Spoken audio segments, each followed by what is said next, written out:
YouTuber Manish Kashyap आखिर सरकार गिराने की बात क्यों कह रहे हैं? इसके अलावा चिराग पासवान अगर विधानसभा चुनाव लड़ते हैं तो फिर कैसे बिहार के राजनीतिक समीकरण बदलेंगे, इस पर बात करेंगे। साथ ही जितेंद्र मांझी ने लालू यादव का जो एक्शन तेज प्रताप यादव के खिलाफ है उसको क्यों नाटक कहा है, इसके बारे में बात करेंगे। नमस्कार, मेरा नाम सौरभ त्रिपाठी और आप देख रहे हैं हमारा खास शो राग बिहारी। और मेरे साथ मौजूद हैं रोज की तरह हमारे वरिष्ठ साथी पंकज जी। पंकज जी, बहुत स्वागत है आपका। धन्यवाद, थैंक यू। सबसे पहले तो मनीष कश्यप के बारे में बात कर लेते हैं। उनका गुस्सा लगातार बढ़ता जा रहा है। पीएमसीएच वाली घटना जिसमें उनके साथ मारपीट हुई थी डॉक्टरों द्वारा, उसके बाद से वो नाराज़ हैं बीजेपी में, जिनको उन्होंने कुछ समय पहले ज्वाइन किया था। लगातार प्रचार कर रहे थे बीजेपी के लिए, मगर इस घटना के बाद से वो बीजेपी से भी दूरी बनाते दिख रहे हैं। बीजेपी पर लगातार अटैक कर रहे हैं। प्रधानमंत्री की रैली में ना जाने की अपील कर रहे थे, स्वास्थ्य मंत्री को चैलेंज दे रहे थे और अब कह रहे हैं कि सरकार गिरा देंगे, सरकार गिराने की बात कह रहे हैं। ये मतलब किसको किस तरीके से देखा जाना चाहिए और कितना सीरियस लिया जाना चाहिए मनीष कश्यप को और उनके इस तरह के दावों को? देखिए, मनीष कश्यप का जहाँ तक सवाल है तो आपको बता दें कि मुझे लगता है बहुत ज़्यादा भावुक व्यक्ति हैं और बहुत ज़्यादा भावुक व्यक्ति को पॉलिटिक्स नहीं करना चाहिए, ये मेरा मानना है।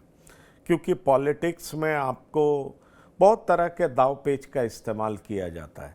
वैसे मैं ये मानता हूँ कि अगर व्यक्ति संवेदनशील है तो उसके पास भावनाएं भी होंगी और भावनाएं होंगी तभी कहा जाएगा कि भाई उसमें वो मानव है, मनुष्य है। लेकिन पॉलिटिक्स में आप अपनी बहुत तरह की भावनाओं को छिपा करके रखते हैं और उतना ज़्यादा एग्रेसिव नहीं होते, आप वक्त का इंतज़ार करते हैं। कहा जाता है पॉलिटिक्स में अपॉर्चुनिस्ट होना बहुत ज़रूरी होता है, इस बात को आप समझ लीजिए। अब मनीष कश्यप का जो व्यवहार है, मुझे कई बार ऐसा दिखाई पड़ता है कि वो एक पॉलिटिशियन की तरह व्यवहार नहीं करते हैं, बल्कि वो एक एक्टिविस्ट की तरह व्यवहार करते हैं। आप ये देखिए, जब वो बीजेपी में आए थे और जब उनके खिलाफ एक्शन हुआ था, आरजेडी ने एक्शन कराया था, 9 महीने जेल में रहे थे, तो उस समय वो कह रहे थे इस सरकार को उखाड़ फेंकूंगा, इस तरह की बात कर रहे थे।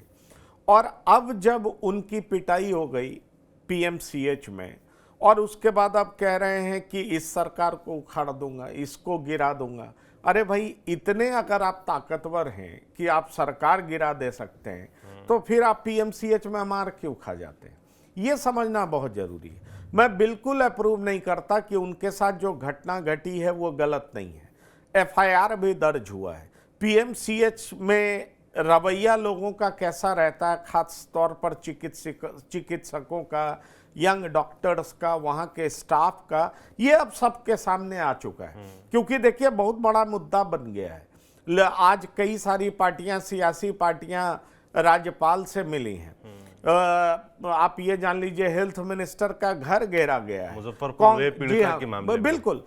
तो पीएमसीएच में मनीष कश्यप के साथ एक दिन पहले ऐसा होता है और अगले दिन रेप पीड़िता को 6 घंटे का इंतजार करना पड़ता है और ये आरोप विपक्ष लगाता है। मंगल पांडे एक जांच कमेटी बिठाते हैं और सेकंड इन कमांड जो पीएमसीएच के हैं उनको हटा देते हैं, उनको सस्पेंड कर देते हैं। पर ये एक आई वॉश है, मैं ये मानता हूं। आपने हटा दिया, इससे क्या हो जाएगा? आपने रिसोर्सेज में क्या इजाफा कर दिया? ऐसा सिस्टम क्या बदल दिया? आपको पता है कि अभी माहौल खराब हो रहा है, पब्लिक सेंटिमेंट बिगड़ रहा है, इसलिए आपने क्या किया? सेकंड इन कमांड को सस्पेंड कर दिया। कुछ दिन बाद वो बहाल हो जाएंगे, जैसे ही मीडिया प्रेशर कम होगा वो बहाल हो जाएंगे। लेकिन जहां तक मनीष कश्यप का सवाल है, तो मनीष कश्यप इस मौके का लाभ उठा करके जोरदार पीएमसीएच पर अटैक कर रहे हैं, हेल्थ मिनिस्टर पर अटैक कर रहे हैं, सरकार गिराने की बात कर रहे हैं। अब सवाल उठता है कि क्या मनीष कश्यप यूट्यूबर हो सकते हैं? उनके बहुत सारे चाहने वाले हो सकते हैं, उनके बहुत सारे फॉलोअर्स हो सकते हैं, लेकिन मनीष कश्यप क्या किसी पार्टी के नेता हैं? उनकी पार्टी के समर्थन से एनडीए सरकार चल रही है। क्या मनीष कश्यप के पास एमएलएस की संख्या इतनी है कि वो सरकार गिरा देंगे? क्या मनीष कश्यप की राजनीतिक हैसियत इतनी है कि वो लोगों का ओपिनियन चेंज कर देंगे? सवाल ये उठता है कि फॉलोअर्स होना, सोशल मीडिया पे फॉलोअर्स होना अलग बात होता है और वोट पाना अलग बात होता है। इस बात को आप जान लीजिए। और मध्य प्रदेश में आपको विधानसभा का चुनाव याद होगा, एक बड़े ही सोशल मीडिया इन्फ्लुएंसर जिनके करोड़ों में फैंस थे वो चुनाव लड़ गए, और जितने करोड़ फैन थे उतने वोट नहीं मिले उनको। करोड़ छोड़िए, उतने संख्या में, मतलब अगर 12 करोड़ फैन हो तो 12 वोट नहीं मिला था उनको। और लोग मजाक उड़ा रहे थे कि आखिरकार सोशल मीडिया इन्फ्लुएंसर की ये हालत कैसे हो गई। इसीलिए मैं कह रहा हूं कि मनीष कश्यप भावुक होकर के बहुत तरह की बात करते हैं, पर सरकार कैसे गिरा देंगे? क्या एनडीए सरकार के खिलाफ जगह जगह जाकर के प्रचार करेंगे? ये एक बड़ा सवाल है। और प्रचार करेंगे तो क्या इनकी बातों का लोगों पर इम्पैक्ट होगा? ये बड़ा सवाल है। पहले बड़ा सवाल ये है कि वो खुद एमपी एमएलए बन जाएं, और वो जब राजनीतिक ताकत अख्तियार कर लेंगे तब एक पार्टी बनाएं, और पार्टी बनाएं उसके लिए उनको लंबा संघर्ष करना होगा। राजनीतिक ताकत पाने के लिए बहुत ज़्यादा संघर्ष करना पड़ता है, तभी जनता आपके पीछे खड़ी होती है चुनाव में। ऐसे आप ये मत समझिए कि YouTube में अपनी बात कह देने से जनता आपके साथ खड़ी हो जाएगी, ऐसा होता नहीं है, अमूमन नहीं होता है। लेकिन दूसरी बात भी झुटलाया नहीं जा सकता कि जिस कॉज के लिए मनीष कश्यप लड़ रहे हैं वो कॉज गलत नहीं है। वो पीएमसीएच की क्या दुर्दशा है, इसके लिए हेल्थ मिनिस्टर जिम्मेदार हैं। हेल्थ मिनिस्टर इस जिम्मेदारी से भाग नहीं सकते। तो ये कॉज उनका बड़ा है, ये कॉज उनका सही है, इसलिए इस कॉज का समर्थन जरूर मिलना चाहिए। लेकिन मनीष कश्यप सिर्फ इस कॉज पर सरकार गिरा देंगे, तब तो सवाल उठता है कि अगर लोग इतने ही अवेयर्ड होते तो इतने साल से ये सरकार नहीं चल रही होती। आप किसी भी सरकार का परफॉर्मेंस देख लीजिए, हेल्थ इंफ्रास्ट्रक्चर पर किसी सरकार ने क्या काम किया, ये बात तो समझना होगा ना। और हेल्थ इंफ्रास्ट्रक्चर पर जब कोई काम नहीं होता है तो निश्चित तौर पर लोग जब बीमार पड़ते हैं तो उनकी दुर्दशा होती है। आप देख लीजिए एम्स सफदरजंग जो दिल्ली में, अगर वहां पर सबसे ज्यादा मरीजों की भीड़ और बाढ़ नजर आएगी तो वो बिहार के लोगों की ही नजर आएगी। इसका मतलब बहुत साफ है ना कि बिहार में समुचित जो है मेडिकल इंफ्रास्ट्रक्चर नहीं है, समुचित इलाज की व्यवस्था नहीं है, इसीलिए लोग यहां पर आते हैं। पलायन एक अलग मुद्दा, रोजगार नहीं है इसलिए लोग जाते हैं, ठीक है, लेकिन इलाज भी नहीं है इसलिए भी लोगों को यहां पर आना पड़ता है और इलाज कराने के लिए आना पड़ता है। और सबसे बुरी बात यह है कि 6 घंटे तक उस लड़की को तड़पना पड़ा, वो बेचारी जान उसकी निकल गई और उसको समुचित इलाज नहीं मिल पाया। आखिरकार इसके लिए जिम्मेदार कौन है? आप सेकंड इन कमांड को भले ही स्वास्थ्य मंत्री जी हटा दीजिए, लेकिन क्या आपकी जिम्मेदारी नहीं बनती है? क्या आपकी नैतिकता ये नहीं कहती कि आखिरकार Patna medical college and hospital की स्थिति इस तरह की कैसे है? और सबसे बड़ी बात है कि आप पर सीधा सीधा आरोप, आपके पीए पर आरोप विपक्ष के नेता लगा रहे हैं कि भाई बेड दिया जाता है और उसमें कमीशन लिया जाता है। ये मेरे शब्द नहीं है, ये विपक्ष के नेताओं के शब्द हैं। ऐसे में सवाल उठता है कि आप इनका जवाब किस तरीके से दीजिएगा? मनीष कश्यप गुस्से में हैं, गुस्से में अपनी बातों का इजहार कर रहे हैं, पर उनकी इस बातों को कितना तवज्जो चुनाव में मिल पाएगा ये देखने वाली बात होगी। चर्चा बहुत है, तो TV9 से भी उन्होंने बात की। उन्होंने कहा कि उनसे जब पूछा गया कि क्या आप जनसुराज ज्वाइन करने वाले हैं, उस पर उन्होंने मुंह खोला नहीं है। पर आपको बता दें, सिर्फ मनीष कश्यप ही नहीं, एक और प्रवक्ता हैं आसित नाथ तिवारी, जिन्होंने रिजाइन किया है। और रिजाइन किया है उसकी बड़ी वजह यह है कि बिहार प्रदेश अध्यक्ष को कोसते हुए उन्होंने कहा है कि आपकी संवेदना खत्म हो गई है। आखिरकार अगर हमारे अस्पताल हमारे लोगों के साथ बेहतर तरीके से व्यवहार नहीं करते तो हमें क्यों नहीं बोलना चाहिए? और हमें सिर्फ इसलिए नहीं बोलना चाहिए क्योंकि हम सरकार में हैं, तो निश्चित तौर पर यह माना जाएगा कि हमारी संवेदना खत्म हो चुकी है। और ये कहते हुए बीजेपी के प्रवक्ता आसित नाथ तिवारी ने इस्तीफा सौंपा है। तो ये जान लीजिए ये मुद्दा बड़ा होता जा रहा है, ये मुद्दा चर्चित होता जा रहा है। इस मुद्दे को लेकर के कई सियासी पार्टियां अभी सड़कों पर उतर आई हैं, राज्यपाल से मिल रहे हैं, इस मुद्दे को बड़ा करने की कोशिश की जा रही है। कांग्रेस इस बहाने अपने दलित वोट बैंक को मजबूत करना चाह रही है। जन स्वराज पार्टी भी पीछे नहीं है। आरजेडी ने आज एक और बड़ा सवाल उठाया है कि एक रेप पीड़िता की मां का इलाज करने एक डॉक्टर जा रहा था, उसकी बुरी तरीके से पिटाई हुई है, अधमरे स्थिति में उसको गया जी में उसके साथ ऐसा व्यवहार हुआ है। तो तेजस्वी यादव ये भी सवाल उठा रहे हैं कि मुख्यमंत्री को हो क्या गया है, कौन सा नशा ये सरकार करके बैठी हुई है जिसको कुछ दिखाई नहीं दे रहा है। मुझे लगता है सौरभ, चुनाव से पहले अगर इस तरह की घटना लगातार होती रहेंगी तो निश्चित तौर पर लोगों के ओपिनियन पर बड़ा फर्क पड़ेगा और चुनाव परिणाम पर भी इसका असर दिखाई देगा। इसलिए सरकार चलाने वाले हुक्मरान सचेत हो जाएं, क्योंकि अब आप जंगल राज कह करके लोगों को बहुत भटका नहीं सकते। 20 साल का समय आपको दिया गया, इन 20 सालों में क्या आप जंगल राज से आपने स्थिति बेहतर की? लोग जरूर इस कसौटी पर आपको परखने का प्रयास करेंगे। आप सफल होंगे, लोग आपके पक्ष में दिखाई पड़ेंगे, लेकिन असफल होते जाएंगे, इसी तरह की खबरें बाहर आती रहेंगी तो यकीन मानिए लोग आपके बंधुआ मजदूर नहीं हैं कि आपको वोट करते रहें। बिल्कुल, आंखें खोल लें सरकार और उसके नुमाइंदे तो ही ठीक रहेगा, वरना तो फिर जनता है, जनता फैसला करेगी और क्या करेगी वो तो भविष्य में पता चलेगा। अब बात कर लेते हैं चिराग पासवान की, एक और सत्ता के दावेदार जो लगातार जिनको लेकर खबरें आ रही हैं कि वो बिहार की ओर रुख कर रहे हैं, केंद्र में उनका मन नहीं लग रहा है, बिहार फर्स्ट, बिहारी फर्स्ट उनका नारा है। चिराग पासवान विधानसभा चुनाव लड़ने जा रहे हैं। अगर वो चुनाव लड़ते हैं, बिहार आते हैं, उससे तो बिहार की राजनीति पर क्या असर होगा? कैसे समीकरण क्या कुछ बदलेंगे? देखिए, चिराग पासवान के आने से एलजेपी-आर तो जमीन पर मजबूत होगी, इस बात से कौन इनकार कर सकता है। चिराग पासवान जो मैसेज देने का काम कर रहे हैं उससे एक बात बहुत जोर से सामने आ रही है कि चिराग पासवान सिर्फ दलितों के नेता बने रहना नहीं चाहते जी। उनकी पार्टी के तरफ से बार बार ये मैसेज आ रहा है और उनके प्रभारी ये कह रहे हैं कि चिराग पासवान को जनरल सीट से लड़ना चाहिए।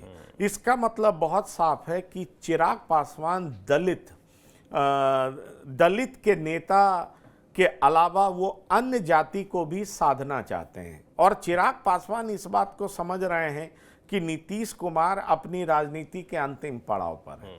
भले ही उनके नेतृत्व में चुनाव लड़ा जाएगा, लेकिन चुनाव जीत जाने के बाद नीतीश कुमार 5 साल तक सीएम बने रहेंगे, इसमें निश्चित तौर पर सबको शक है। क्योंकि नीतीश कुमार का रवैया, नीतीश कुमार का व्यवहार, नीतीश कुमार की बीमारी अब सब पब्लिक डोमेन में, लोग इसकी चर्चा कर रहे हैं। तो बड़ा सवाल ये उठता है कि ठीक है, जाति समीकरण के हिसाब से फिर विकल्प क्या है लोगों के पास, उसके हिसाब से अगर एनडीए को मौका मिल भी जाता है तो क्या नीतीश कुमार 5 साल तक सीएम बने रहेंगे? और 5 साल तक सीएम अगर नहीं बने रहते हैं तो सीएम की वैकेंसी तो होगी, उसमें क्या चिराग ही सबसे बड़े कद के नेता हैं जो उस जगह को भर सकते हैं? ये भी एक सवाल उठ रहा है। दूसरा सवाल ये उठ रहा है कि क्या चिराग डिप्टी सीएम बनना चाहेंगे और डिप्टी सीएम बनकर के फिर सीएम तक का सफर तय करेंगे? दरअसल चिराग ये समझ चुके हैं कि नीतीश 12 से 14% वोट को अपने कब्जे में रख करके वो लगातार 20 साल से बिहार की सत्ता पर बरकरार हैं। चिराग पासवान को लग रहा है कि 19% के आसपास दलित हैं। अगर दलित की तमाम जातियां हमें वोट नहीं भी करती हैं, लेकिन अगर 10% भी हमारे साथ आ जाती हैं और साथ ही साथ हम अगड़ों का कॉम्बिनेशन बना लेते हैं और कुछ ऐसी ओबीसी ईबीसी जातियां जो कि जिनको कि ये ओबीसी और ईबीसी की सियासत करने वाली पार्टी ने प्रॉपर तवज्जो नहीं दिया है, वो हमारे साथ जुड़ जाते हैं तो एक बड़ा चंक वोट का हमारे कब्जे में होगा और उसके बहाने हम राजनीति बड़े सही तरीके से कर सकते हैं। इसलिए चिराग पासवान की नजर तो देखिए मुख्यमंत्री की कुर्सी पर है। वो भले ही सीएम से मिलते हैं, कहते हैं कि भाई सीएम की वैकेंसी नहीं है, लेकिन आपको बेहतर पता है कि पिछली बार 2020 में वो जेडीयू के खिलाफ खुल करके मैदान में आ गए थे, उनका हश्र क्या हुआ था, मंत्री पद भी गया था, एक एमएलए जो बना वो भी पार्टी छोड़ करके चले गए, तो चिराग की बड़ी दुर्दशा हो गई थी। अब चिराग समझ रहे हैं कि एनडीए में ही बने रहना है, जेडीयू के साथ बेहतर तालमेल रखना है। अगर वो 30 सीट पाने में कामयाब हो जाते हैं और उनके 20 विधायक जीत जाते हैं तो तो 20 विधायक के दम पर वो डिप्टी सीएम का पद मांग सकते हैं। केंद्र में वो अपने बहनोई को मंत्री बना सकते हैं, इस बात को आप जान लीजिए। और उसके बाद बिहार की राजनीति करेंगे। युवा है चिराग, पर्सनालिटी चार्मिंग है, आकर्षक व्यक्तित्व के हैं, इसलिए लोग यंग लड़के उनको मानते हैं, उनकी सभा में बहुत भीड़ होती है, लोग उनको पसंद करते हैं। ऐसे में जो यूथ का एस्पिरेशन है उसको जगाते हुए और उसको फुलफिल करने का एक जो सपना दिखाने का और साथ ही वादा करते हुए कि मैं आऊँगा तो मैं बिहार फर्स्ट और बिहारी फर्स्ट के विज़न को पूरा करूँगा, उस तरह का वादा करके निश्चित तौर पर बड़े तबके को अपने साथ साधने का प्रयास करेंगे। चिराग की यही पॉलिटिक्स, ये जान लीजिए आप, तेजस्वी के लिए भी चुनौती है, क्योंकि बात आएगी कि भाई एक और यंग सामने है। अभी तो तेजस्वी के लिए यंग कहा जाता है, अब चिराग यंग लीडर के तौर पर सामने आएंगे। इसलिए ये चुनौती सिर्फ एनडीए को ही नहीं होगी, ये चुनौती आरजेडी के सामने भी होगी। देखिए आने वाले समय में क्या होता है। बिल्कुल, कुल मिला के चिराग पासवान की बिहार की राजनीति में जो एंट्री हो रही है वो इंटरेस्टिंग रहेगी, इसमें तो कोई दो राय नहीं है। अब बात कर लेते हैं जीतन राम मांझी की, जिनका एक बयान आया है लालू यादव के एक्शन को लेकर, जो कि तेज प्रताप यादव के खिलाफ उन्होंने लिया है। वो कह रहे हैं ये सब नाटक है। लगातार बयान आ रहे हैं, उस बीच ये बयान कि इसको नाटक करार दे दिया गया, कंट्रोवर्सी चली रही है। देखिए उसकी बड़ी वजह यह है कि इन दिनों जीतन राम मांझी लालू परिवार पर रोज अटैक करते हैं, वो और सिर्फ कोई वो नहीं, कोई उनकी मौका बहू नहीं भी। गवा। हाँ, उनकी बहू, उनके बेटे, सब लोग जबरदस्त तरीके से अटैक करते हैं। जी। जीतन राम मांझी कह रहे हैं कि अनुष्का की एंट्री दरअसल लालू यादव ने जानबूझ करके कराई है। और दूसरी बड़ी बात ये कह रहे हैं कि उन्होंने अपने बड़े सुपुत्र को बाहर निकालने का जो काम किया है, दरअसल ऐश्वर्या के केस का फैसला बहुत जल्दी आने वाला है, और इसमें उन्होंने परिवार से बेदखल करके, पार्टी से बेदखल करके एक मैसेज देने का काम किया है, ताकि वो कोर्ट को कह सकें कि तेज प्रताप के हिस्से में कुछ नहीं है, उसको कुछ नहीं दिया गया है, इसलिए ऐश्वर्या को कोई संपत्ति नहीं मिलेगी, किसी तरह की संपत्ति में हिस्सा नहीं मिलेगा। और इसलिए लालू प्रसाद ने जानबूझकर के ये नाटक किया है, ये कहना है जीतन राम मांझी का। जीतन राम मांझी इस तरीके से लालू प्रसाद पर हमला कर रहे हैं। वो कह रहे हैं कि कोर्ट की लड़ाई को राजनीतिक लड़ाई में तब्दील कर रहे हैं। दरअसल लालू प्रसाद राजनीति के मंजे हुए खिलाड़ी हैं, नाटक करना बहुत अच्छे तरीके से जानते हैं।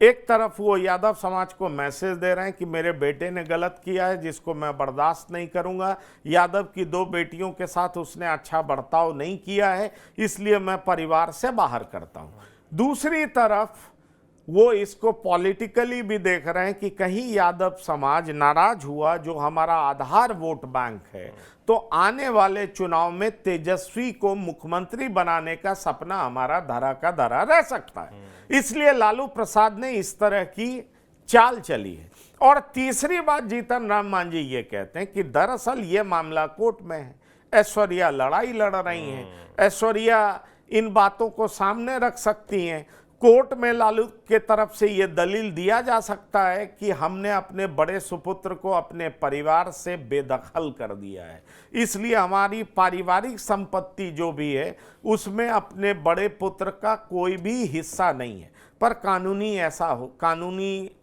लोगों से आप बात करिए जो कानूनविद हैं, वो कहते हैं इतना आसान नहीं है। पर हो सकता है लालू प्रसाद के दिमाग में बहुत कुछ हो, पर पॉलिटिकल रिपरकशन हो सकता है तेज प्रताप के व्यवहार का, इसलिए लालू प्रसाद ने इस तरह का एक्शन लिया। इस बात से कौन इनकार कर सकता है। आप मत भूलिए 14% वोट और बहू बेटी की इज्जत का सवाल, जो खास तौर पर फ्यूडल समाज होता है, जहां पर इन बातों को बहुत लोग समाज से जोड़ता है, गांव से जोड़ता है, इलाके से जोड़ता है, और बहू बेटी की इज्जत के लिए बहुत कुछ कर जाता है। तो ये उस तरह का जो समाज होता है, वहां पर जहां जाति के नाम पर वोट मिलता है, तो जाति के नाम पर वोट बिगड़ भी तो सकता है, इस बात को भी आप समझिए।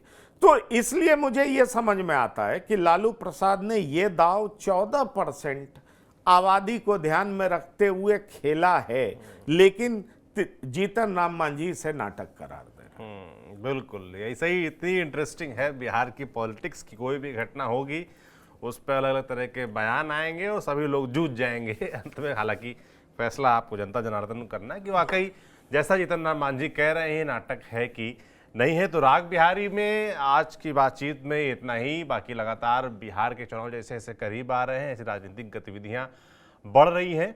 आपका खास तौर पर जो मुजफ्फरपुर रेप पीड़िता का मामला है उस पर क्या सोचना है, उस पर जो कार्रवाई सरकार की तरफ से की जा रही है उस पर क्या सोचना है, हमें कमेंट बॉक्स में लिखकर ज़रूर बताएं। देखते रहिए TV9 डिजिटल। शुक्रिया।